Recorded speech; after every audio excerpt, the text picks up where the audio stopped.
Oh god, yeah, okay. Let's not go into that one. Hello everyone, and welcome to another episode of HP Critical, a podcast where my friends and I talk all things gaming. I'm Jerel, and today I am joined by the amazing Marissa, and later on we're going to be joined by David as well, and we couldn't not have a podcast about the Final Fantasy VII Remake demo that dropped. So I'm super excited about it. I don't know how many people know, but I played Final Fantasy for the first time ever last year. The original, I went through it. It was definitely a game that I was very surprised at. I went in with no understanding, no expectations, and I got through it, and I was just super shocked at how dense and crazy and intense that game is. I had no idea that there was so much that went into it. So, of course, I've been super excited about the demo.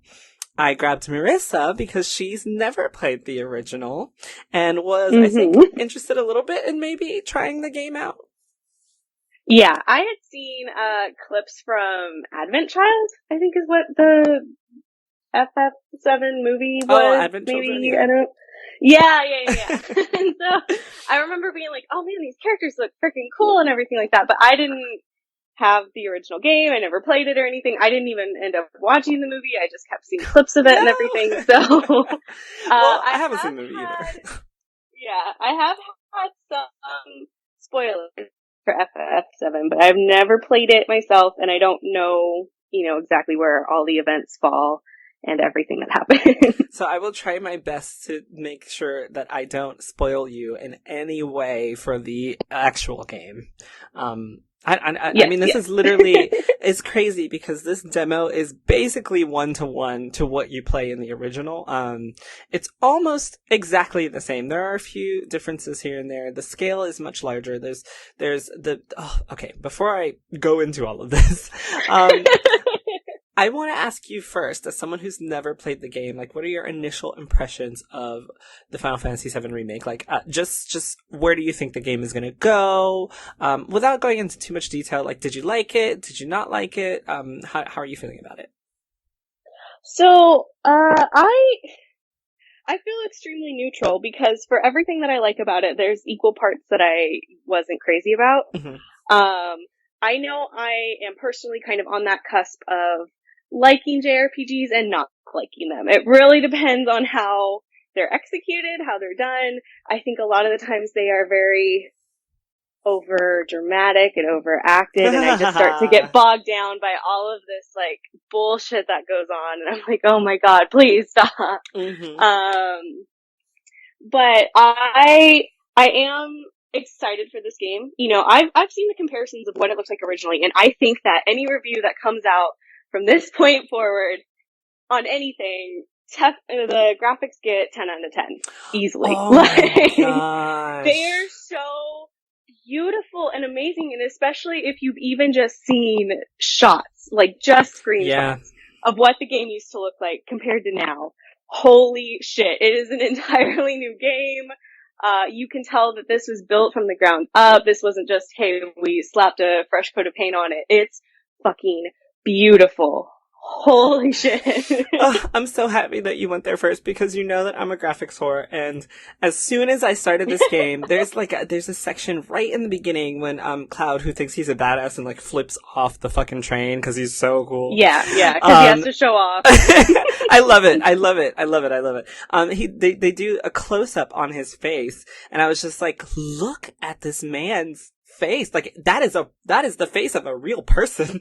This is not computer generated. Like, this looks so good. Even Aerith. Yeah, because oh, go ahead. Sorry. Oh no, I'm done. I was just gonna say, even Aerith in the beginning, her face is just like gorgeous and just like, girl, you're beautiful. Yeah.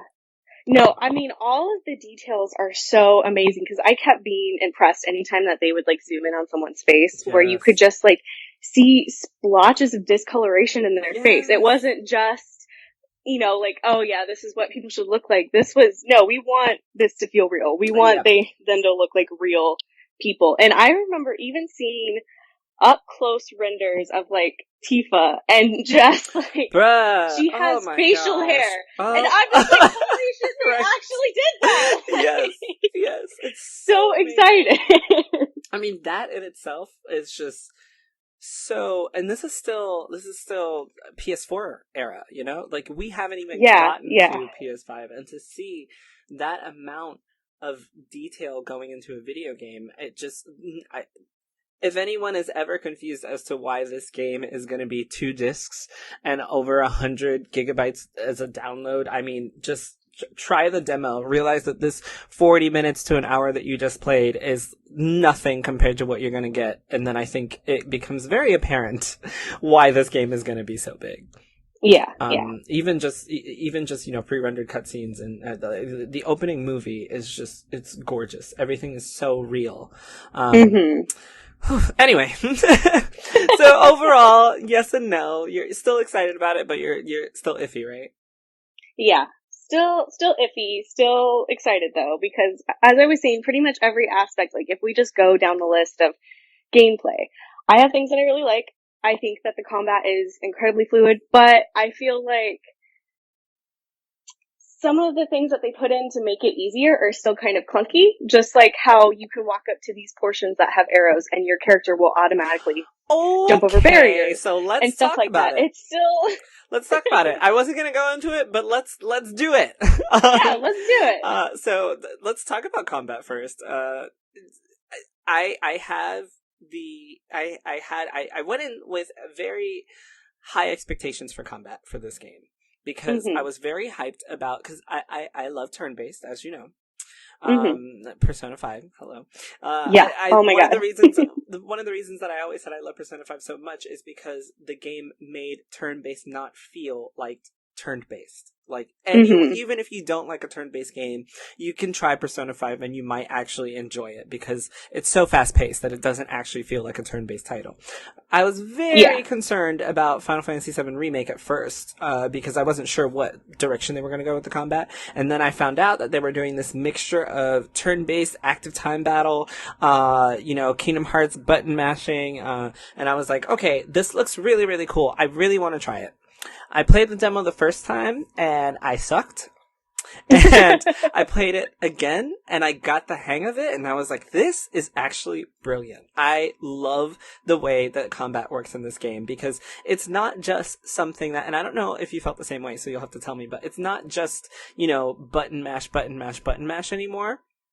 It's very thought out, because there are sections where instead of just button mashing, you actually have to think about what you're going to do, which is very different to any other title where you're just button mashing. Like, in Kingdom Hearts, I will just press buttons all day.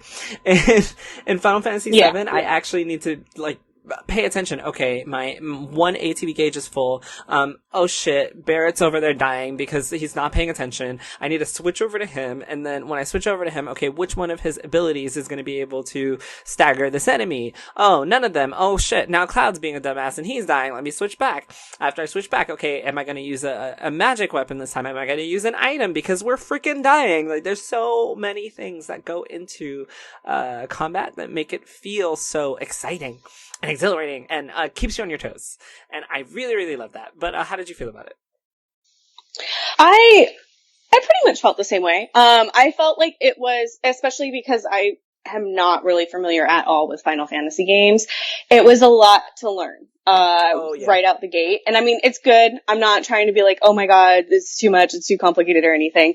I was really grateful for, the little pop-ups, the little tutorials and everything, because I was just like, okay, so I know that I hit them.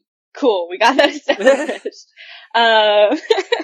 But, I think that it is a really good mix. It feels so alive. It feels like everything is happening all at once. And like you said, turn-based can be fun as long as it doesn't feel like you're slowing the game down so incredibly much, making all these decisions. Exactly. I like that you could immediately be like, oh shit, someone's shooting at me from afar, switch over to Barrett. Oh shit, now they're up close again, switch back to Cloud. And all of that was just with a button push. You didn't have to go into some arbitrary menu, choose who you wanted to be, select what you wanted them to do. I liked that everything was just pretty much one button.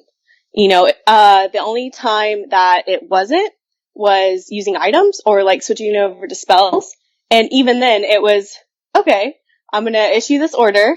I'm going to go down to spells. I'm going to hit the spell. Yeah. You know, so it's still not really taking you out of the action. And I really like the way that they approach that too, to where all it does is that it's not a huge menu that takes over your screen. It just slows things down. Yeah. So you can still really see cool. all the action going on in the background. Yeah, it looks so fucking badass. It's great. So the combat itself, like I can't really say that there's anything that I would necessarily change or that I didn't super like. I think that I would have to, I know that I essentially have to just learn it better, but that once I do, like I'm going to breeze through it. I really like the way that the combat is. It just feels really fluid and a lot of fun. Like, yeah. I enjoyed it a lot. I was very afraid that it was going to be just too easy. I really thought it was just going to be button mashing too easy. Like, this is not going to be challenging. And then I did the first boss, and half the demo's time was just me fighting that first boss. And I was like, this is much more involved than I originally thought that it would be. And even in combat, even when you're button mashing, I love that each character has two different styles of combat that they can do. So, you know, Cloud has his regular mode, and then he has his Punisher mode, which is all about doing more damage, but you can't block. But when you do block melee attacks, you get, he auto attacks back. You know, deciding what to do. And Barrett's, Overdrive, I think it's called. I can't remember what it's called right now. Yeah. But where you just like shoot like 4 times, and then you gotta charge it up. All of that stuff adds to, you know, it adds to, instead of the game just being button mashing, it's all something that you really have to think about when you're doing it. And aside from... Well, and I even... Oh, sorry. No. Go ahead. I was just going to say, aside from the music, the combat is my favorite thing about this game. And graphics, of course. Yeah. But go ahead. Well, and I even like that, and especially since, you know, in the demo, you're really only playing as Cloud and Barrett, but I like that you can use that overdrive feature, which he does have to reload and recharge. Then you can just switch back over to Cloud, deal with your melee enemies while he's doing that, and then you switch back over to Barrett and be like, okay, now we have charge again. I'm going to finish off these ranged enemies. There's really no point where you're just sitting down not doing anything, or sitting down waiting for something to happen. You can literally be moving, fighting, attacking, all of that, all at the same time. Yeah. And I mean, ideally, that's how you want to play this game. You want to be on your toes. You want to be Barrett. You want to switch back to Cloud. You want to make sure that you're doing your braver ability and your focus thrust, and you're really taking advantage of all the time that you have while you have these ATB cages. And it was, I'm not gonna lie, it was really challenging the first time on normal when I was doing the last boss. I never use potions in games, like, ever, because I never die. I used like 15 potions during that battle, and I was like, what is going on? I didn't die. I did not die, which was a feat. Yeah. And then, like, the third time I did it, I used, like, 8 or 9. So I got better, but I love that it's actually, a challenging thing that you really, it's thinking and moving and doing, and it's just, I'm so excited. I love the combat so much that I just like playing, I like fighting things. That's so weird. I'm waiting until I get to the next enemy. That's how much I like the combat in Final Fantasy VII Remake. Yeah. It's wonderful. So, speaking of the next thing, music.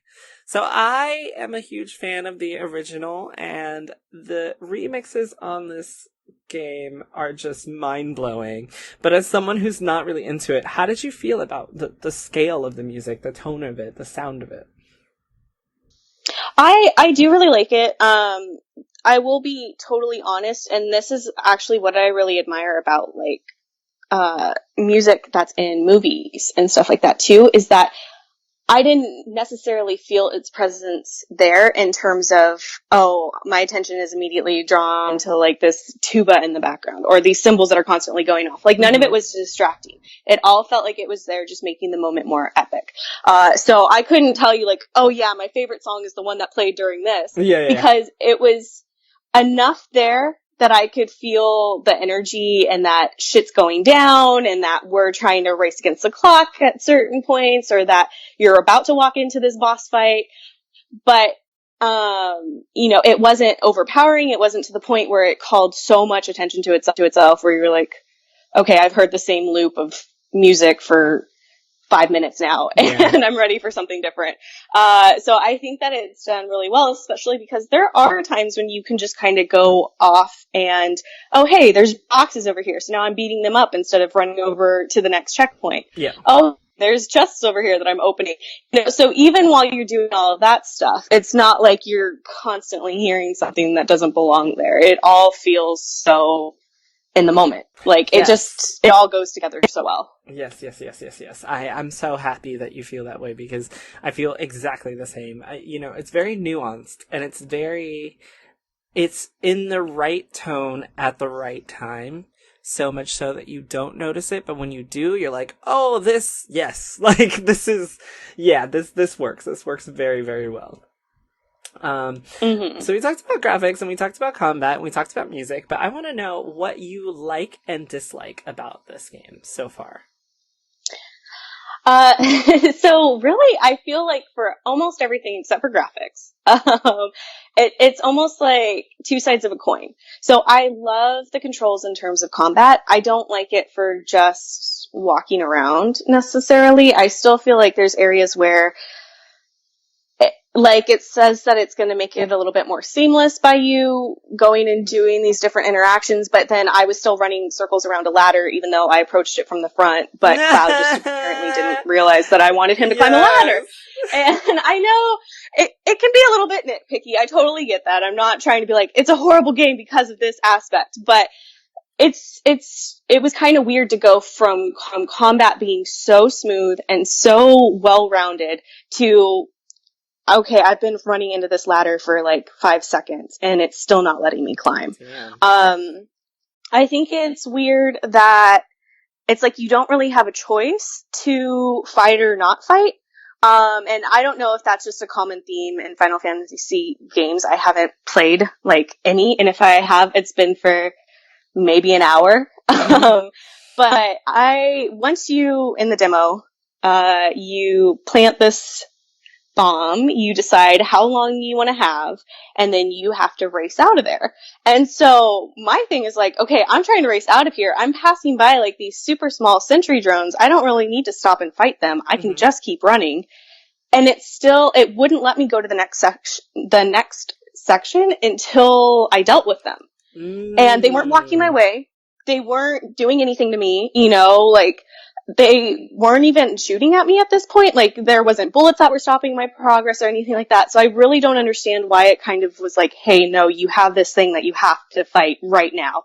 As opposed to like, okay, but the clock is running and I can get the fuck out because I don't know if something's going to pop up or, So it was weird, but it's like at the same time, there's so many design choices and options for how the camera is that it's so well thought out.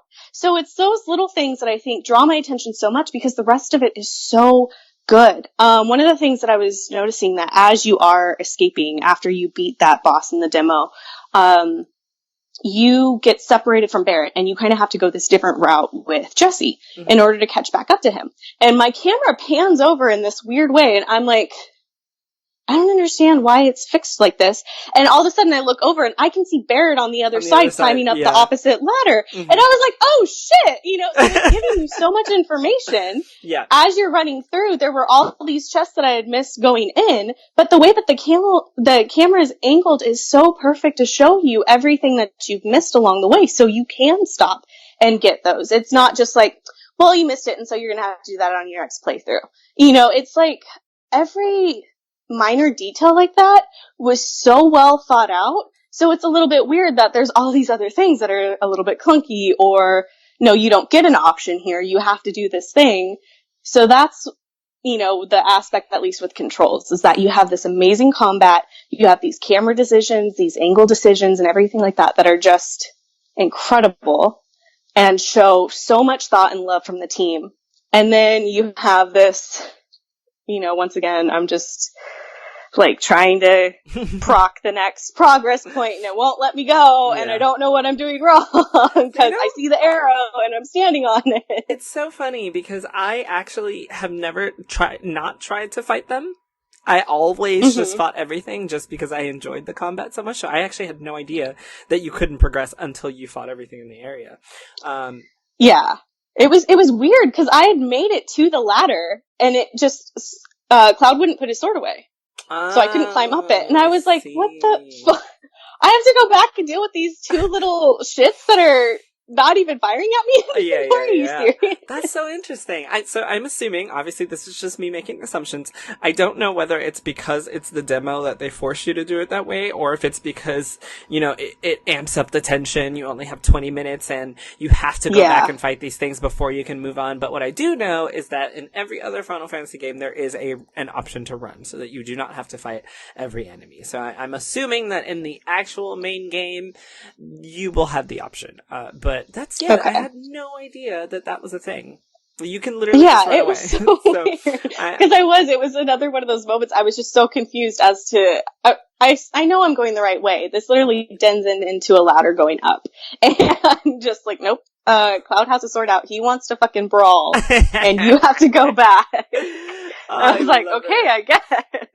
And the other thing that I completely agree with you on is that, and these games have never had jump buttons like that, but I feel like if ever there was a Final Fantasy game that needed a jump button or an interact button, it's this one.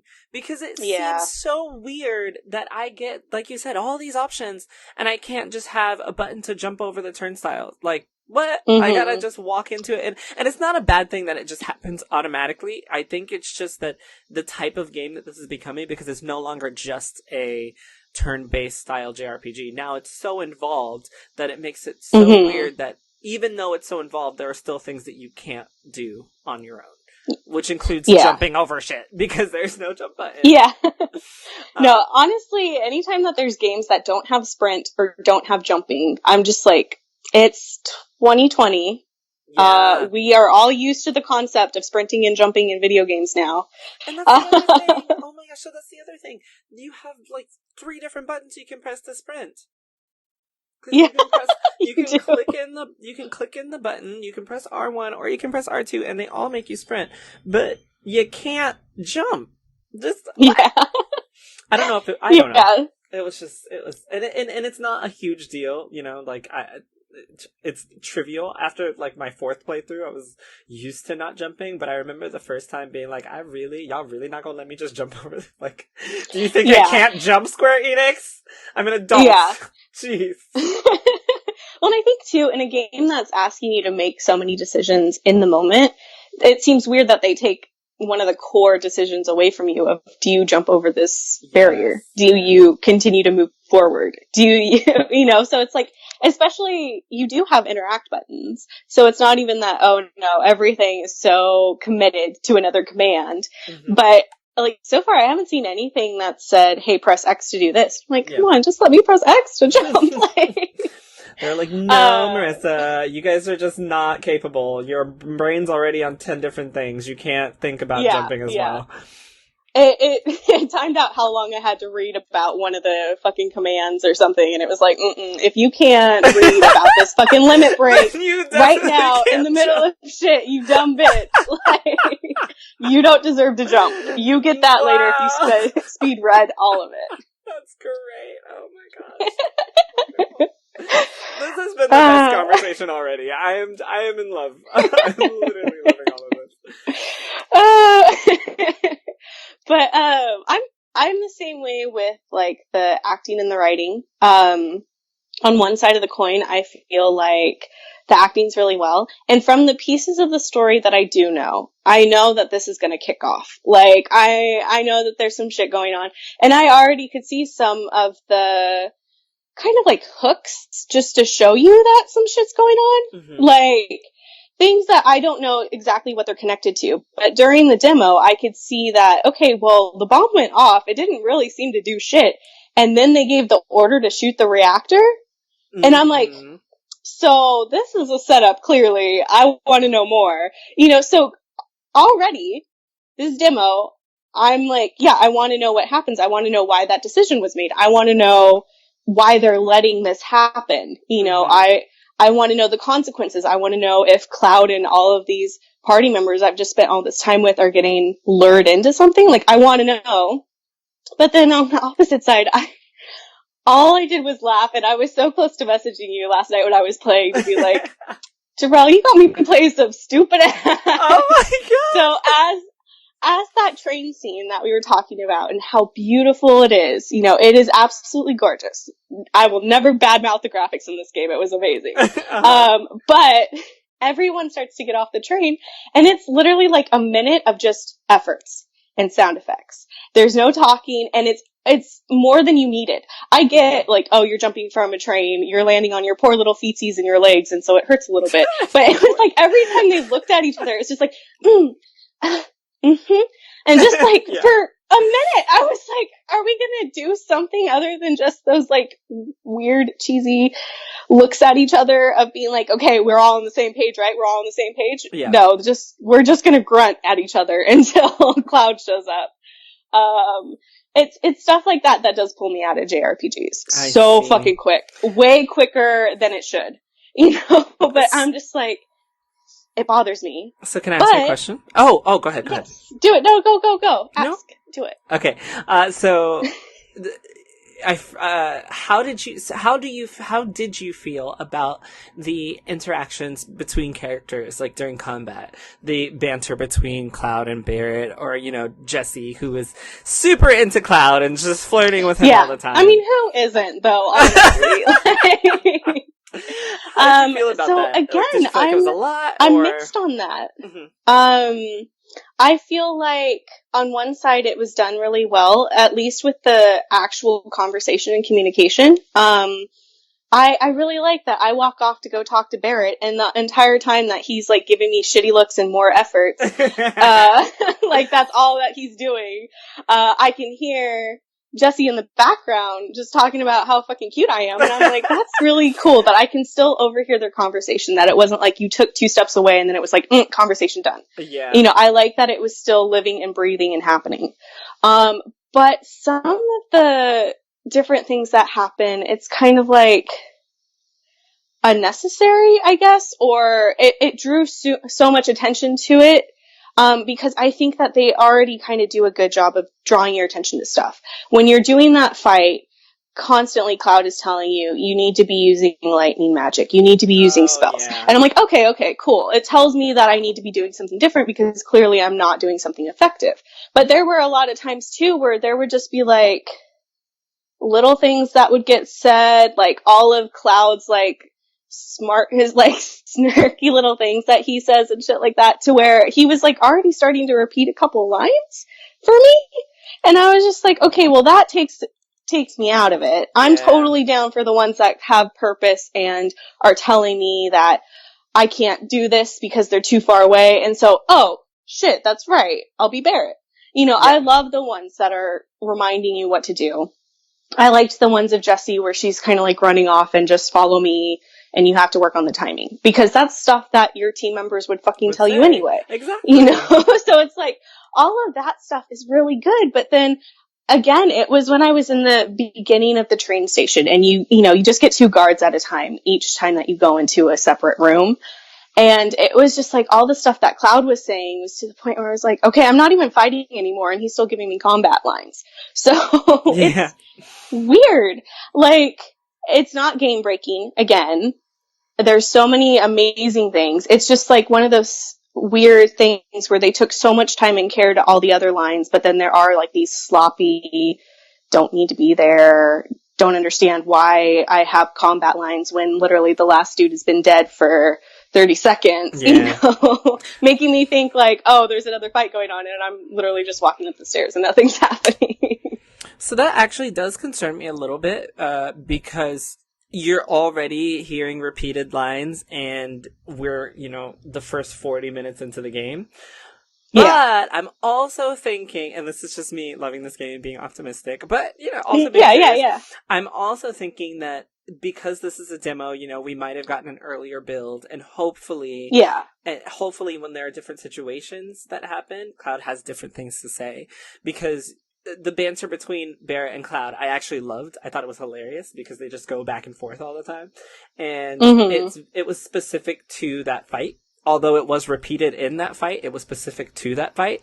So I'm hopeful that the further we get in the actual game, the more effort gets put into situations like that, and the more that we hear, and it's not just repetitive stuff, because like you said, that is very concerning to just know that there's already this repetitive talk on something that, and it works so well because it is so natural that once it's repeated, it takes you out of the moment, exactly like you said. So yeah, because I remember in the big demo fight, where you're just Barrett and Cloud going up against this thing, you know, like I was saying, Cloud was constantly telling me, hey, you have to use lightning magic, hey, you have to use spells and stuff like that. But it was different enough and far enough between to where it didn't feel so repeated. I think it was just those shorter bursts of combat where it was kind of like, you've literally told me 3 times in this 30-second encounter that I need to switch to Barrett, and I'm not, because there's melee people attacking him while he's shooting the turret. So it's like, no, I'm actively making the decision not to. I understand that it's trying to tell me that. And I don't think that there's any game at this point that could be that intelligent to be like, okay, you're clearly not listening because you're making a decision here.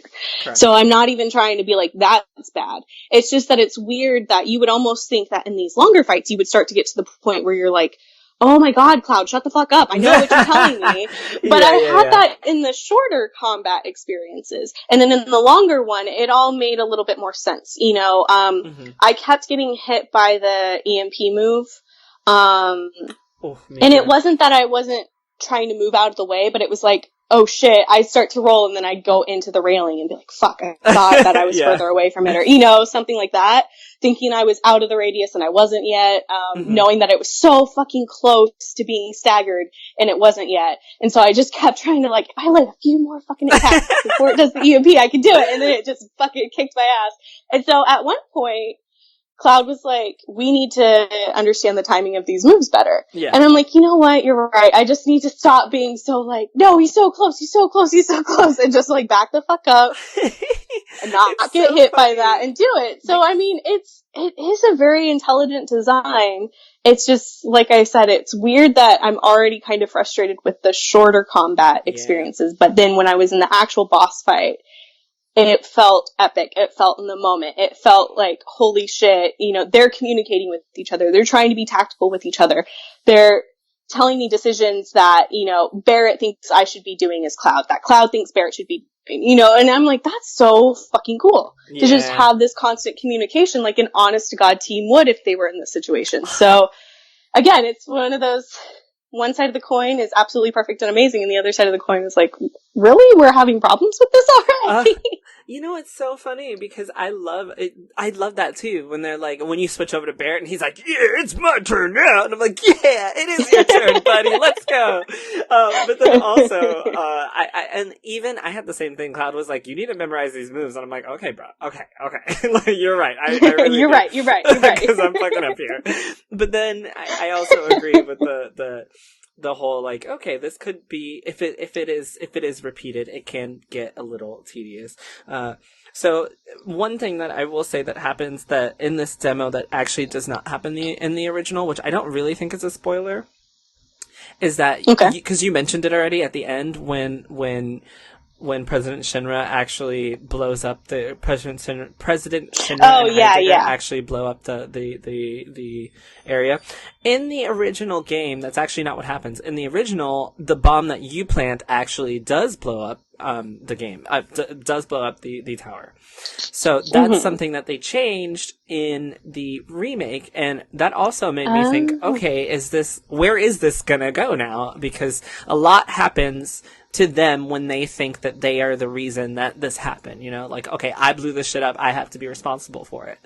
But in this remake, it's like, well, technically, you didn't actually do that. So yeah, it really didn't do shit. It kind of like fizzled. It was like nothing. And then they took advantage of that. All that hard work for fucking nothing. You embarrassed me. Right? Your little bitch ass bomb did nothing, guys. Useless. But I am excited to see where that goes. So you did mention a little bit about the story, that it was intriguing and it kind of pulled you in. Is there anything would you like to expand on that? Like, did anything you really liked about it? Anything you didn't like so far? I know it's a little bit, but just based on what you know. Okay, so well, a part actually, of it again, also, based on the demo, what do you, do you understand what's happening as well? so the thing is that I remember in our chat people talking about the story of FF7 and some of its bigger themes and stuff like that. So a part of me has already kind of figured that out because I have heard it, and it's not necessarily like I've heard from start to end, this is how the game goes. But I already know that there's going to be like climate themes and stuff like that. And I definitely picked up on it with what Barrett was saying, where they're just draining the earth. They're just consuming and consuming and consuming. So I was like, okay, that's confirmed. I know that is in fact one of the main themes that's going to be happening in here. In terms of what the overall bigger story is going to be, I already knew there was a connection with Cloud and Sephiroth, but they make it really obvious that that's going to be a thing. I don't think they ever showed him, but I know that they've done it in trailers, up until this point. So, it's like, yeah, I already know that's going to happen. I never really knew exactly how Tifa and Cloud knew each other. And so kind of already hearing some of that, it's like, okay, so this isn't some random person that we just run into and then we get close to her. He already knows her. Cool. Like, I've established that now. But I think that it does a really good job of kind of starting to build this team of characters that you're going to be using. I wouldn't necessarily say like, oh man, I feel super, super close to anyone yet, but I really like Jessie. I love Jessie! Oh my god! I love her! She's just so like much. This happy, bubbly, like, I'm gonna flirt with you in the middle of all this, but at the same time, like, hey, keep your head down and do your shit. I was gonna ask who your favorite character has been from this demo. Honestly, even over like Cloud and Barrett, it would be Jessie, and I know that a part of that is, like I said, the overacting that can happen in JRPGs and stuff like that. Barrett's fucking like blow up in the elevator, I was just like, there's so much extra here that doesn't even need to be here. Yeah. Like, Cloud already fucking knows you hired him and everything. You already know that he's a soldier and shit like that. So, of course, he's gonna be hella, like, straight-faced and not really give a shit. Like, so there was a lot of that interaction I didn't really like, just because it felt so extra when everything else was feeling so normal. And you would expect there to be a little bit of banter because, we're hacking this right now, so we got a little bit of time to kill. So Biggs and Jessie are talking about this new guy. Is he going to stay with us? Yeah, but he's a lot of fun to work with. Well, he's a lot of fun to look at. Jessie, do your job. Like, it was cute. I liked that. I do like those kind of off-the-side interactions that they've done so far, but then you put Barrett, Jessie, and Cloud into an elevator, and then Jessie's like shrugging, like you just got to go along with it. Again, feeling kind of realistic, but Barrett's like just going like yelling on and on, and Cloud is just like, the planet. I don't even know. Yeah. So I was gonna ask you about that as well, because Barrett is this big, larger than life character. He is very much as he is portrayed in the game, in the remake. It's kind of how he is in the original. And the voice acting, I think, fits him really well, but I know some people were very not okay with it. But even in that scene where they are in the elevator, something that happens is that even during those times, I think that there are, because I was like, okay, Barrett, like you were really yelling in this elevator, it is not that serious. But then, I think we have a David. Hello. We do. Hello. Yay! We have a Hello. David. Hi. Hi. And so, David, welcome to the podcast. Thanks. I feel the love and the welcome. I'm so happy that you could make it. I'm just let me finish up this point, and then I'm going to ask you all about your opinions on Final Fantasy VII. Anyway, so yeah, there's a section, the section you were talking about when he's in the elevator, and then Cloud, when Barrett's like, "Oh my gosh, I can literally hear the planet crying out in pain," and then Cloud's like, "You should probably get help for that." Like, if you actually hear that, you should probably get help for that. And I think that sections like that where it kind of ties into it it's like the game knows that, okay, this motherfucker is crazy, but Cloud also knows, okay, calm the fuck down. So I did appreciate that those types of moments were there, because every time Barrett's like, oh my god, Cloud's like, okay, bro. And then Jesse's like, oh, okay, everybody. Like, this is really... No. And I totally get that, because, I mean, every character is going to have their personality traits. Everyone's going to be passionate about things, not care about things. You know, like, that's totally fine. And I even really liked how that first time you're in the elevator, Barrett fucking blows up, and then he's fighting with Cloud until all of a sudden it's like, okay, we need to stop and keep going. The next time that Barrett and Cloud are in an elevator together, he looks back and see how calm and collected Cloud is as he's about to start screaming and shouting again, and he doesn't. And he stops, and he just waits until the elevator has gotten to the floor that it needs to be at. Yeah. I appreciate that character development, you know, because you spent 20 minutes with this dude at max, and he's already starting to be like, you know what, this fucking kid's right, you know? And so I do appreciate stuff like that. It was just that the whole... I don't see people necessarily running around in that same type of fashion and saying the same exact type of shit that he did. I get that it kind of introduces you to his character. I just think that it was still so overblown to the point where it's like I couldn't even take his passion for this seriously because it was just way too much. Yeah. If he was like, I can fucking hear the planet crying out in pain. This is awful. We need to stop this. Cool. You've told me everything I need to really know in this moment about Barrett. Right. He's passionate about this. He can tell that this is hurting the environment and the world around him, and he wants to stop this. Correct. He doesn't need to go on like a 20-second scream fest where there's enough time to cut to Jesse, just be like, hey, fucking deal with it, bro.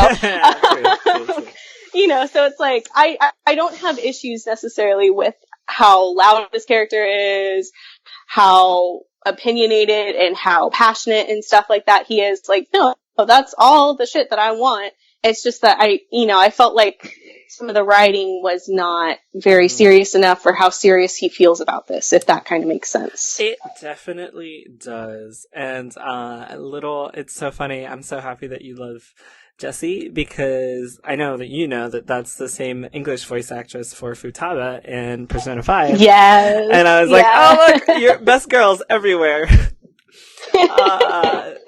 David! Hi! Welcome to the podcast.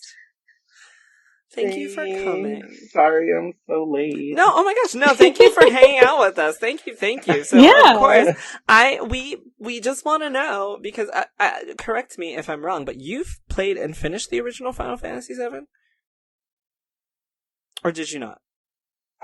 Not completely. I think I got to, like, the last disc and then lost it, or something. It's been David, oh my goodness. Yeah. Okay, well, like, I'm missing the disc from the original 8 too. It's a problem. Oh my gosh. Oh my god. Mine's complete, though. Luckily, since we're doing our JRPG club and we're all playing 10 and we have it digitally and it's one disc, we won't have to do that anymore. The future is wild. So, David, tell me, you've played the demo more than once. What difficulty level did you play on? I played it on the standard one both times, just because I honestly kind of found it challenging the first time around. Bro, that shit was especially hard. Once they... For a second, I thought you were gonna like roast me, and be like, "Bro, really?" No, it was. That's something Marissa and I were just talking about. Was that I appreciate the challenge in the game. It was much more challenging, and it was. I beat it, and no one died. But I also was like, "Oh shit, this is a real game." Like they are not. Yeah. There were definitely a couple times that I had to like stop myself and go like, "Hold up, let's heal. Let's think about this before we just run in somewhere again." There's a section where Barrett was, I don't know if this happened to you guys, but Barrett's like just giving Cloud mad shit because he's dying, and I was like, oh my god, but it's me. Like I am the person that he's talking to. And he's for like, right like just fine. He's like, "Come on, Cloud. Right? This is what I hired you for." I was like, oh my god, stay alive on your own. I'm sorry. I know. Let me take a potion because it's me. It's not even Cloud. It's me. I am the problem, Barrett. I'm sorry. It's so great though. But yeah, sorry. Anyway, tell me your initial impressions of actually before that, really quick aside, I tried the classic mode and it is the most boring thing ever. I was just talking to Marissa about it a little bit before the podcast. It is so boring because you literally just wait until Cloud walks up and does like auto attack, and then you're able to once the gauge fills up, you're able to choose what spells and abilities he does. But it's super boring, so it is not at all what I thought it would be when they said that there was going to be like a turn-based mode. But anyway, tell me, David, all your thoughts about the remake demo. I just loved how one-to-one that intro section was, because I'm like, this is probably what we all saw as kids, or like the magic and splendor of our PS1 graphics. This is what it looked to us. But it just throws you right in, and I think I love that. It was just it felt like a good evolution for what it was to like what it is now. Like, I like the combat system. I like the way they introduced like their special sort of attack ability things. Mm-hmm. It was a lot of fun. It made me really excited for the possibility of more like that. You know, after I finished it, I was like, I need to play this again. And I've played it like 4 or 5 times, and then I was like, I need this game now. Like, I actually want to know, you know, and I know what happens, but I want to play through what happens next. Yeah, it definitely made me very excited for that release date, because I don't know where this cuts off from the original story, but it was gorgeous nonetheless, and I can't wait to keep going. And Marissa, let me ask you another question really quick, because since David brought it up, because this game starts in the middle, like you're just stuck in the middle of like a mission, like, oh shit, we started, not having played the original. How did you feel about that? Oh, I was fine with it, because I think that it's good to kind of start on something that's action, because then you're already getting that introduction to combat. It's not like hey, we're going to go to a base, we're going to get briefed on it, we're going to talk about it, we're going to spend our time going there. You know, I like that it did just kind of start you off in it. And I think that it did feed you enough information that even though at first you're not exactly sure what you're doing at this place, you just know that you've been hired on for it. But as you go, there's definitely enough context. Because, I mean, like we were even just talking about in the elevator, where he's talking about how they're draining the power from the earth, and we need to stop this from happening. I was like, oh, okay. I'm like with this radical environmentalist group, and I agreed to help. Sure. I'm down. Like, I appreciated it. I liked it. You know, for some reason, I just thought of the moment when Cloud's just like, I'm just here for the paycheck. And then Biggs is just like, nobody's here for just money. Like, that's crazy. And then Cloud just looks at him. And I was like, oh, no, he doesn't give a fuck. Yeah, I really don't give a shit. Like, I don't even know your name, pal. I just want some money. And I just love that. And I love, so something that you may not know, Marissa, is that, and this is not a spoiler either, but the section of the game in the original is probably just a few hours long, maybe 4 or 5 hours at most, and they're turning that into a $60 full-fledged title. So you don't. There's going to be a lot more. So in the original, Biggs, Wedge, and Jesse are literally just like sprites that don't really have too much personality at all. So yeah, for everyone who is not, like, even if you've played this game before, for everyone, this has been completely different. And getting that type of energy and personality and character from just, 20 to 30 minutes of hanging out with these three is so amazing that I'm super excited to see what else they've developed on to get this game going. Now, I do want to talk to you guys a little bit about the more controversial stuff aside from the demo, which is the fact that this is a seemingly $60. It is $60, right? Yeah. It is. A $60 title. I also believe we still do not know how we will be getting the next portion, whether we're going to have to pay another $60 for it, whether there's going to be some type of DLC. Unless I'm wrong, I don't believe we know what's next for this. But having played the demo, knowing that the game is just part 1 out of who knows how many parts, how do you guys feel about investing in Final Fantasy VII at this point? I think it just really depends on, like, the continuation. Sorry. No, that's fine.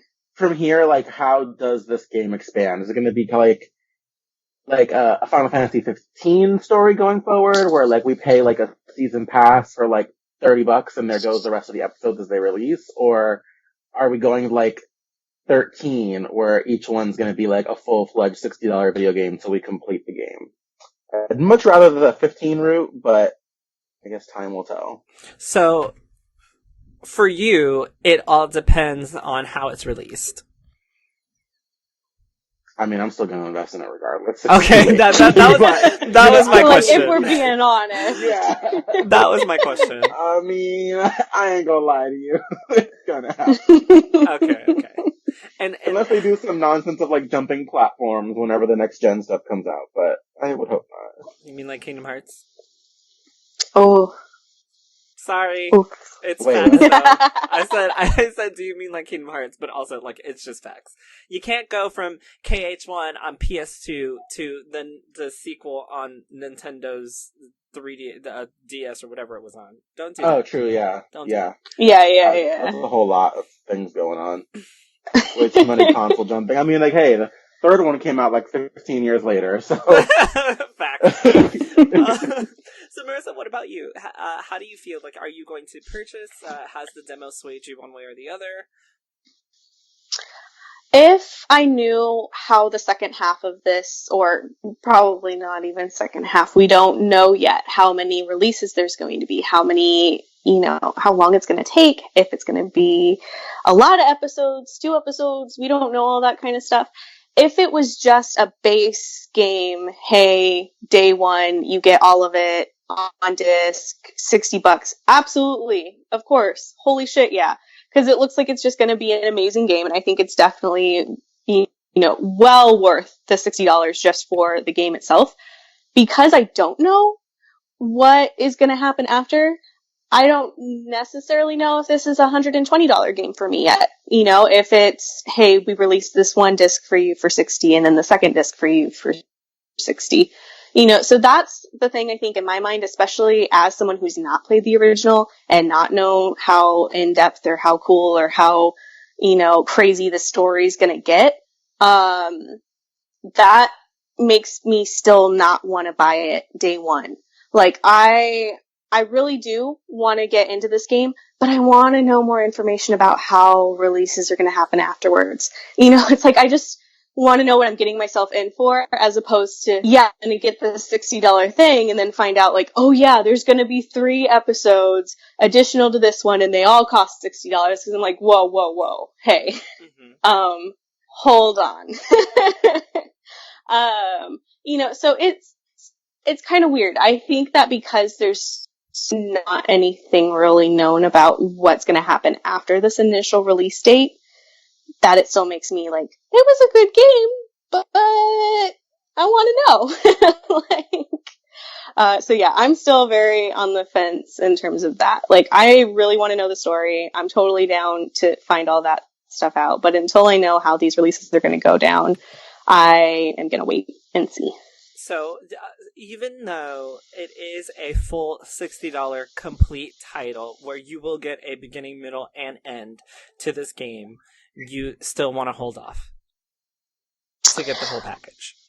So, the way that I had understood it, and maybe it's just that I am misunderstanding it, but I thought that it was, there will be like a start point, a midpoint, and an end point, but that it wasn't going to be the complete game. It wasn't going to be the entire story, that's going to release at a later time. Oh, no, you're correct. This is just going to be the story for Midgar. So it will be, like, it should tie off in a proper ending, is what I'm saying. Is it known that the game ends leaving Midgar? Sorry, what? Well, it says now. No, I'm just kidding. Is that the known end to the game is leaving Midgar? No. We don't know where it ends or how it ends. I mean, that is an assumption. Also, sorry, spoilers, Marissa. The whole game does not take place in Midgar. Oh shit. So that's the thing. This actual game might end in Midgar, but also it's supposed to be a full, complete package that will have an ending. It may have, some form of like, oh, you can continue on, but it, to my understanding, should not be if you buy this first one, you're gonna have to buy the next one, I mean, of course, who wouldn't want to? You don't want to start and then not finish.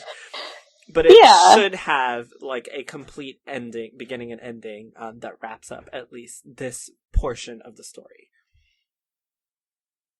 Yeah, I think still knowing that for me, because I know the way that I am in terms of story. Like, there are very few times, except for like horror movies and stuff like that, where I don't want to go and see the sequels. I don't want to go and see how the continuation happens, especially because I do already kind of know. I mean, maybe not that we left Midgar, but I do already know that this is a big, expansive story. So if we got to the point where I'm like, okay, cool, I beat the first $60 thing, disc, digital download, whatever, that if, I jumped into chat and you guys were like, yeah, I can't wait to see how they handle this. And I'm like, wait, there's more? And, it's like, I still want to know, because I know that I won't want to stop. Yeah. I want to know the full story. So even if they do have a really good ending for it, I think that I would still know that it wasn't the complete game, and that I would still want to get it. So with that, I feel like, not that it's necessarily forcing your hand, because like you said, you can totally make the decision, and if someone else is better impulse control, or is like, the first part was a good story, we'll leave it That's at all that. I needed to hear. That's all I need to know. Yeah. Like, I know that I'm gonna want to invest all the way. So I'd much rather know how much I'm gonna be investing. I kind of want to know over, what time, even if it's just time windows of like, okay, the next one will come out in another year, or is the next one coming out in like 6 months and they just haven't told us yet. Yeah. So yeah, I'm still on the fence of getting it or not getting it. And for me, the demo's already proved that the game is worth it. It's just, I want to know what I'm getting into. Yeah, I want to know what comes after this. Totally respectable and understandable decision, and I think a lot of people should also take that into consideration. Like, how long are you? I mean, obviously, like David said, for me, it's I am giving them all my money. They're taking my wallet.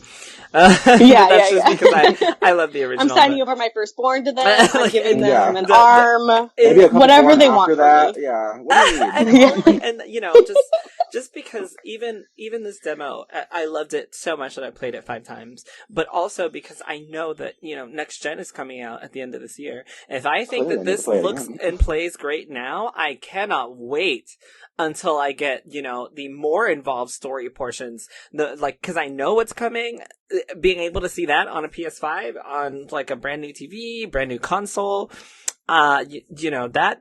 This game is already 2 Blu-ray discs. That's how big it is. Which I don't think I own a game that is 2 Blu-ray discs ever. Like on the PS4 in this generation, I do not have a game. Yeah, I can't think of a single one. This is like that's wild. I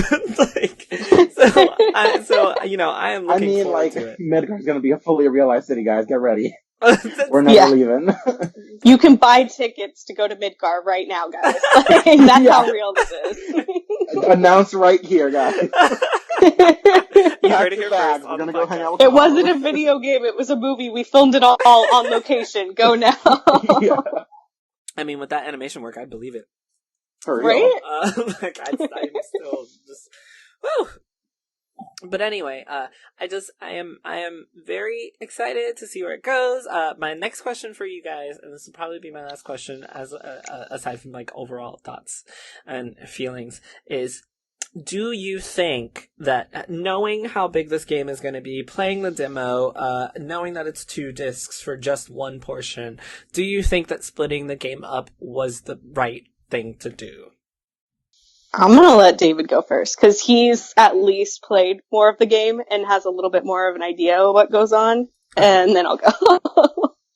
I really want to say yes.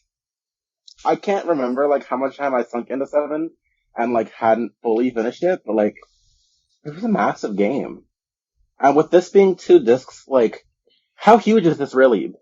Besides like completing like whatever's considered the main story. Like, is there side stuff? Like, yeah. So there was an interview over at IGN, they covered it, and it was written by Wesley from Twitter. Hey, shout out Wesley. He's great. Wonderful. Go check out his article.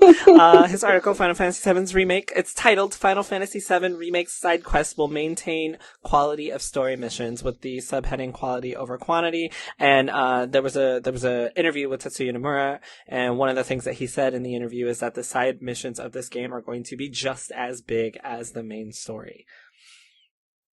Oof. I mean, that alone, then, like, absolutely. And even on top of that, there's also what Marissa and I were talking about earlier, which is and you were here, David, when when I was mentioning the character development of just Jesse, Biggs, and Wedge. That alone should show you that, like, this is gonna be real. Mm-hmm. True facts. I mean, like you said, I did touch on that part. Like, they were just nothing before, and now they got full-fledged voice actors and personalities, and not just text on the screen. So do you think yes, so your answer is yes, you do think it was a good idea to split it up? Yeah, no, 100%. I mean, depending on, like, where this cuts off at, I can't imagine this will be, like, 4 more releases, because that'd probably be crazy. But I would imagine that where they've split is probably a good point if it's going to be this involving a first entry into a remake. Marissa, what about you? So I think that its main factor is going to be how long between these releases. I mean, clearly you're going to be spending a lot of time in this first initial release. If the side quests are that fleshed out on top of just the main story.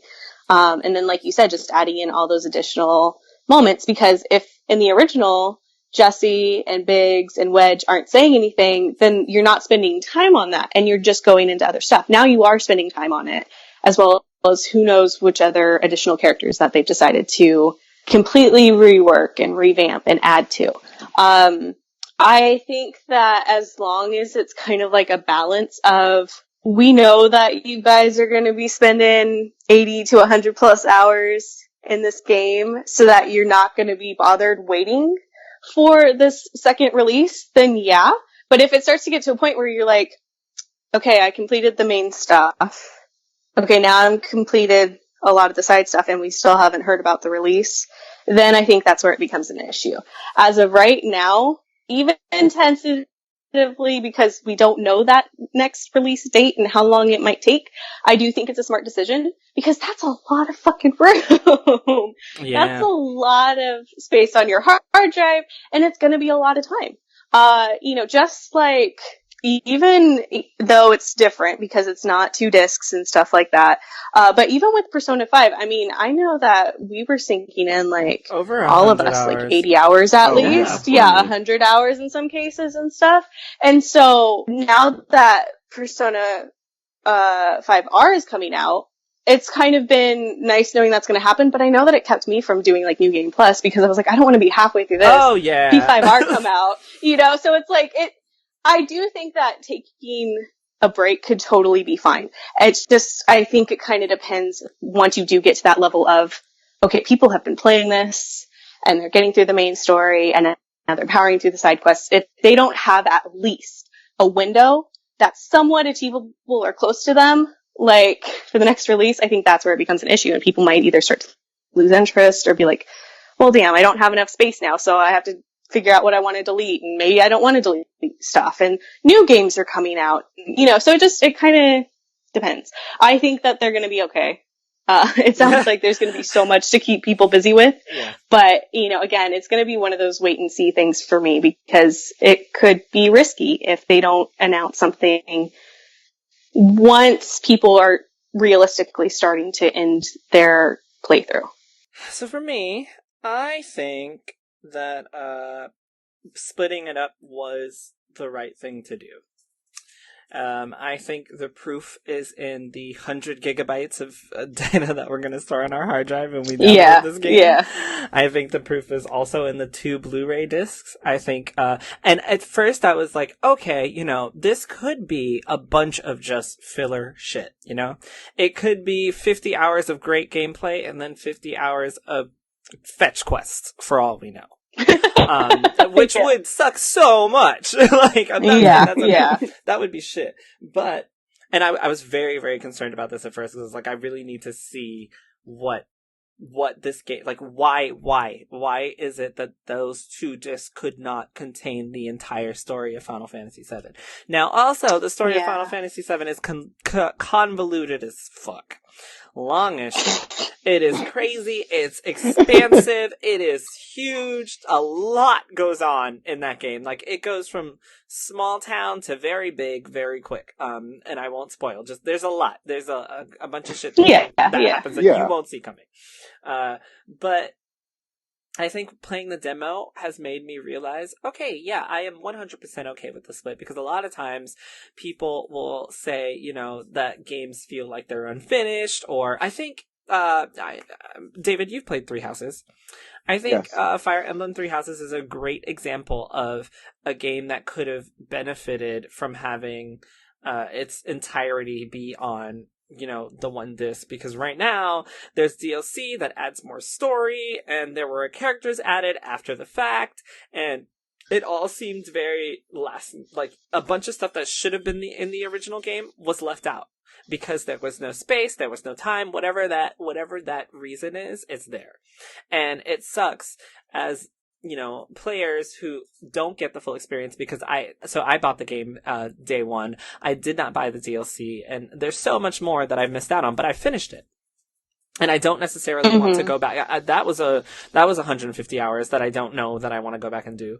And so I think with Final Fantasy VII, I think if they tried to squeeze everything, that they wanted to get this full game out at one time, and they couldn't do it under 100 gigabytes in 2 discs, I think that splitting it up is the best thing to do, because if you're going to take on the task of doing a remake the size and scope and, you know, gaming history of Final Fantasy VII, it has to be good. And if the only way that it can be good is if you take the time to focus on the details and to make a video game for the ages that is going to appease old fans and excite brand new ones, if you gotta spread it out, fucking spread it out. Don't try to squeeze it all into one thing, because I mean, you're at that point you would just be ruining so many lives of people who are in love with this game since they were children. And also, this is so the other thing is, this is a big brand title. Everybody knows Final Fantasy VII, you know? You may not know about the game. You may have, even if you don't know anything about the game, you've seen Cloud somewhere. Shit, we've all seen him in Smash. Yeah. Like, you've seen screenshots of this white guy, blonde hair, spiky, big sword. If you played Kingdom Hearts, you saw him over there. Like, we know who Cloud is. He's been made into various cartoons. You see? Yeah. Like, we fucking know Cloud. So, it is a on-the-line title. Like, this after Final Fantasy 15 and whatever the fuck is going on, whatever went on with Versus 13 and whatever's going on with Nomura and Kingdom Hearts and that whole nonsense there. Like, people have lots of things to say. So I think the gaming world is watching this game. And I think being able to space it out and have time to really delve into the story that you actually want to tell is much better than squeezing it all together in one release.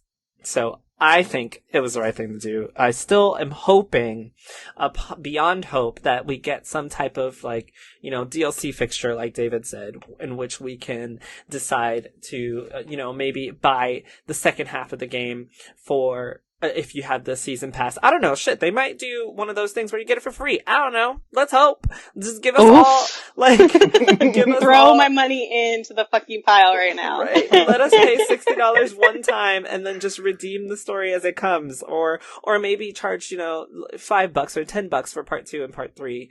Or, you know, maybe just part 2. Maybe we only have to spend $10 on part 2 and they're able to, which I highly doubt, because if part 1 is like 4 or 5 hours in the original, I'm sure we're looking at least 4 parts in this game, because there are sections that are much bigger than Midgar. But what do I know? I don't know. What I do know, it all depends on when it ends. That's very true. That's very true, because we don't know when this first section is ending. And I mean, let's trail back. They've kind of shown a lot of characters so far. So do all the people that they've shown already make it into this first part? Well, also on this article from IGN, Marissa, this might be a little bit of a spoiler. Did you see the latest trailer for the game? I believe so. The last one was it with Cloud all, dressed up? I'm not gonna say it anymore. yes, that because if it was that one, I've seen it. Yeah. With the song, Hollow, the trailer for the theme song of the game. Yeah. Mm-hmm. Okay, so mentioned in the article is that Red 13 is going to be shown in this game. But he's not playable in this first section of the game. Okay. So that says something. Yeah. Yeah, it does. It says a little something. Yeah. Yeah, that's that. Marissa, let me get your opinion, actually, since you have seen the trailer. And now that is a little bit of spoiler, because now you know that Red 13 is playable. I'm sorry for anyone who didn't know that. I did see that. I saw that. It's fine. I'm fine with it. I don't know about our listeners. But spoiler poops. I'm sorry. So, seeing his design and knowing that this is a Final Fantasy game kind of really, it seems based in reality for the most part, aside from, using spells and wielding big ass swords. Also, oh my god, so something, speaking of attention to detail, and I'm going off on a tangent and I'm making this podcast too long, I'm sorry. But, so in the game, you get materia. David, you know what materia are. Basically, oh Marissa. My god, I saw that too, and it got me so excited. Cool. So you were talking. Sorry. It's fine for me. So Marissa, you know how you're talking about attention to detail? Uh-huh. So you know how in Cloud's sword there's this little green circular thing in the back of it? I don't know if you noticed it. So that's called a materia, and materia allows your character to do a bunch of different things. So, like, that green one might be a fire materia, and Barrett will have a cure and a lightning materia on him, which allows him to cast those spells. So, speaking of attention to detail, something that happens is that every time that you change the materia in the game, in your weapon, it will physically change. So, if you were to equip like a cure spell on Cloud, and you would like see the actual materia for cure in your sword as it happens. And yeah, that's hot. That is like, I was like, what? Like before, you just go into a menu, you equip it, and that's it. But being able to see, and there were screenshots, Tifa's are in her armband. You can literally see the different materia sitting inside. Yeah, it's amazing. I'm just like, how can you guys even do this? Like, what? This is too much. You're doing too much, damn it. Like, no game is ever going to be able to even reach this height anymore. I forgot what I was talking about. It's really annoying. Like, I think that the end of this generation is great with, Last of Us 2 and Ghost of Tsushima and Final Fantasy 7 all coming to PS4. I think it's going to be an amazing end of the year. And we're going to, in between that, play Animal Crossing. It's going to be great. It's going to be fucking great. I'm really excited for the end of this Microsoft and Sony generation. Anyway, Red 13, what are your impressions, Marissa, as someone who's never played the game before? I'm totally, he seems cool. Like, I'm down to meet him, I'm down to know him. Other than that, I don't really, No, I know, I just great. Because, when I was playing it because was it more like because he's like an animal who can talk? Yeah, and or like, just from seeing him? Animal, he can talk. I was like, I know, yeah, I think is Red 13's voice. Oh, is that a spoiler? I don't know. Things talk, guys. I don't know what to tell you. I mean, they released the trailer, like, and I'm just gonna say the trailer was out there. We heard him talk in the trailer. Oh, okay, great. I didn't even hear that. I'm excited. I need to go find this trailer now. Oh my gosh, I'm going to send it to you. And then Tifa's like, oh, he can talk? And I'm like, bitch, I know. Yeah. He can talk. Like, what the fuck is going on? Who would have thought? Yeah, no, I just wanted your quick opinion, because I know when I played the original, I was like, this talking ass dog, I could play as him? Like, what the fuck? I'm down now. Yeah, because the thing is like, I do like fantasy shit, and I love all that kind of stuff too. So as long as there's like a cool explanation as to why, and it's not just like, no, just this one animal can talk for no fucking reason, it doesn't even matter. Like, yeah. I'm down. I'm down to figure out the story behind him and why he can talk and what's going on there. I think as long as, the story does a good job of introducing that. Like, yeah, I'm 100% for it. Man, this makes me so nervous for like a part 2 or part 3 when you are introduced to some other characters in this game that are also exactly just like, I was just like, when Marissa said that, I was like, oh, wait until she sees this nonsense. Like, oh, girl, well, so in, cause we were just talking about Persona 5. I fucking love Persona 5. I totally believe the character of Morgana. You know, like 100%. I don't have really any issues with Morgana at all. I never saw it coming. Wait, what? I never saw it coming. Oh, yes, that was great!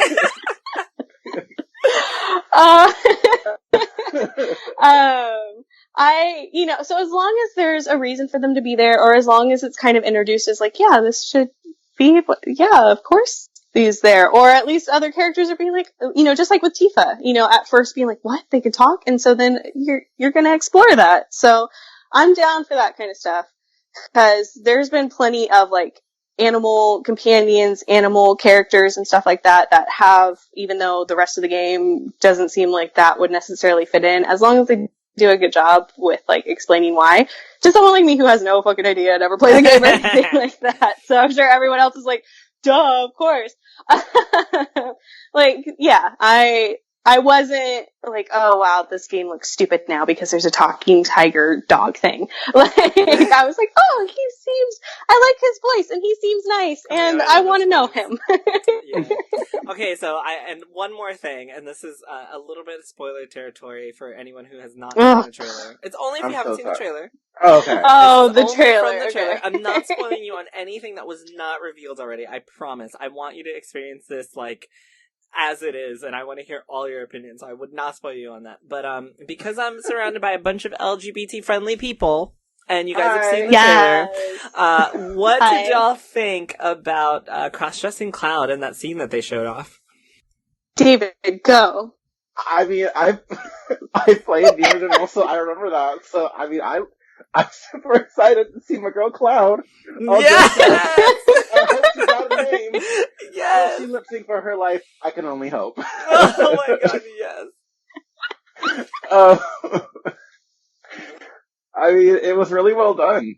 You know, I can say that if Cloud needs a new career, there's always, you know, working the door somewhere at night. So one of the reasons I brought it up is because I really, really, really loved that they showed that off. Because first of all, it showed all the people who have not played the original, who didn't know about that. And it also showed all the bigoted assholes who are homophobic, and I was like, get fucked. But also because I think that it was handled very well. I wasn't sure how they were going to go about dealing with it. And, you know, a part of the speech is just, it's basically like, you know, beauty is for anybody, no matter the gender. You can be beautiful. And then the guy's like in Cloud's face and he's like, yeah, you're perfect. And I was like, okay. Like, what's going on here? But I really, really appreciate that they, you know, took the time to take that route in this game. As opposed to making it, you know, really big and campy and like super out of place and out of field. Because Final Fantasy VII is crazy, funny, fun. It's not just all serious. Like it is, there's a lot of goofiness that goes on in that game. And so I was very happy to see that they took that portion of the game and they left it intact, but they also were, I mean, as much as I've seen, they were very respectful with how it's been done. So I was excited about it. What did you think, Marissa? Having not played, like, what did you get from watching that? Like, I kind of knew about, I don't know any of the context about the scene or anything like that. So, you know, again, it was one of those, like, I don't know how this gets introduced. I don't know, you know, what kind of prompts this, if this is like a secret mission. And it's gonna be so good. Oh my god, I can't wait for you to play that. I know. I don't know any of like the context or anything like that. But like you said, I feel like just from what I saw, it looked really well done. It looked really respectful. Like, I'm excited to know what the fuck is finally up with that, because I think I've like either seen some of like Cloud's sprites dressed up before they announced the remake or something like that. So it's like I kind of knew something happened, but I don't know what's gonna happen, and so I'm excited. Like, that trailer got me excited to see what's gonna happen. I just want you to know, like, what happens, and then I want to hear it. Because Can we Skype while you play that? Oh, I would love it. Yeah, we just do, like, one of those, like, react videos of me being like, this is what happened.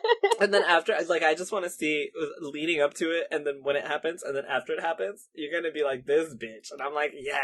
It's gonna be great. It's gonna be great. Anyway, because this has been an hour and a half, I'm gonna go ahead and ask you guys for your final thoughts on Final Fantasy VII Remake.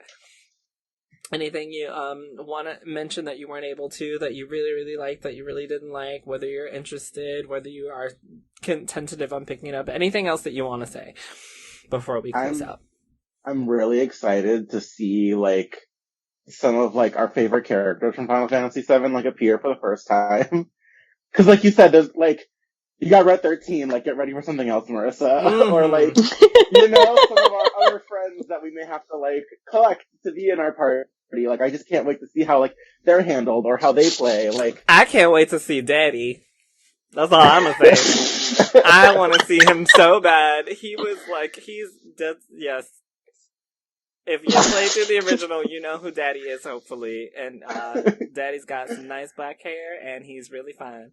and yeah. I don't want to, like, delve into spoiler territory, but I'm really excited to see a friend of ours that might hang out in a coffin just because... That's Daddy! That's Daddy! That's who I'm talking about! That's Daddy! Okay, well, I can't wait to see Daddy then. I can't wait to see Daddy! Everybody else looks so good, so I'm like, ooh! You know, Daddy had their own game once, so I wonder if it'll play the same way. We'll see, but I mean, okay, I'm done. Yeah, okay. It also made me really excited to see if this would be, like, a possibility with, like, some other classic Final Fantasies. Like, could you imagine, like, a fully redone 6? Something that I'm sure, like, not a whole lot of people have played, or like, 9 would make me cry. Joe would die. He loves 6. Okay, I'll die over 9. He would just die together. Yeah. Marissa, anything else you wanted to throw out there before we ended? Just that I am excited for it. I'm excited to see where it goes. Even though I am not, like, a day one purchase, or, like, I'm running up to, like, pre-order it right now. It's made me really excited. Final Fantasy VII has always been one of those things where it's like, I would see stuff, I would, hear mentions of it and be like, it seems like it's cool. There's a lot of people who like it. I'm sure I could probably like it. So far the demo has just showed me that the hype is real. I know that a part of it is that nostalgia factor of people just being so excited to see something that they do remember from childhood being done up so epically, so huge, completely rebuilt from the ground up. But, until there is more details, I'm just kind of like, I want to know how the rest of the release is going to be handled. So that's my main thing that's keeping me from, like, committing to buying this game is I want to know what I'm getting into before I just slap money down and then get bummed out because, I'm only doing the first half of this for a while. Sad face. But yeah, I mean, and Jerel knows because he's been yelling at me to play so many different demos over and over again. If I'm saying, guys, she does not play demos at all. Like, she refuses. I'm really bad. I have been trying to get her to play Octopath Traveler demo for 2 years now, and she just keeps telling me no. She does not play demos whatsoever. I'm gonna download it to the Switch. She's not gonna play don't do it. Like, we'll find a way. I'll just be like, I have it downloaded on my Switch, and I've already moved it to archive, and I'm not. She does not play demos. Like, I did it. I was like, she's not gonna do this podcast. Like, she's gonna find a way to not play a demo, so she's not gonna come on the podcast. No, at midnight last night, I fired up the demo, and I played it until, like, 1:11 in the morning, and it was really good. Like I said, there were those points where I was like, I can't believe that it's just, like, efforts for 5 minutes. Like, I get it. Like, we're all edgy and shit, whatever. But, I really liked what I saw. I really liked the way that the combat was handled and everything. There is so much good there that the complaints that I do have, I'm like, you know what? No, I really want to see it. I want to try it. I really want to know what's going to happen with the release. And once I know that, I'm committed. Like, high ski. Well, I said this makes me so excited. And also, I do want to throw this out there. Here's hoping that because they have all the assets, because they've already worked on it, because they have so much of this done already, and they have the characters and all that other stuff, they have the music, etc. Hopefully, it'll be less time in between parts. Because a lot of this is already done. So hopefully it won't take, 1 million years for part 2, Hopefully. That's what I'm thinking. If part 2 is like holiday this year, that'd be wild. If they did something like a Pokemon release, that would be great. Where you have the first part of the DLC in the first half of the year, and then the second part in the second half. I think that'd be good. Yeah. And plus, we've all got other things to play in between half the year, so waiting for the other half is pretty decent. So my closing thoughts are that originally I was expectations were super high for this game, and then I played the demo, and I was honestly my expectations were not met. But it's so good that I think I had unrealistic expectations, whereas if I had realistic expectations, the game would have met them. If that makes sense. Okay. Expectations that weren't met? I think just like, for example, classic mode as a big one. I thought that it was going to be something that it really was not. Another one is just, Marissa and I were talking about earlier, not having a jump button. Just little things that I feel like should have been integrated into the game that aren't. That kind of, like, instead of making it an 11 out of 10, it's like a 10.5 out of 10, because it's still over a 10, because oh my god. And that's just me playing the demo, but it just, I don't know, I guess watching a lot of things about it, I was expecting something very different from what I did, but then what I did was just fucking awesome. So, like, it wasn't that it was bad, it just was different, I should say. But that different was very, very good, because I don't think I've played a turn-based action I haven't ever played a turn-based RPG that's also action-oriented in this manner, and I think it's just so creative and so well done, and just the thought, even making that work, I am just astounded at the ability to make that work, because who does that? Like, who has you do active time battle as well as, like, action RPG? It's good, y'all. It's just good. Like, my mind is still blown. I don't even know. I don't have words. I'm done. Thank you, everyone, for listening to the podcast. It's been a wonderful time. Thank you, Marissa, for talking to me. Thank you, David, for hopping in and hanging out with us. It's been so great. I cannot wait until we get more on this freaking game. We only have, April? Oh my god, it's April? It comes out April? Yeah.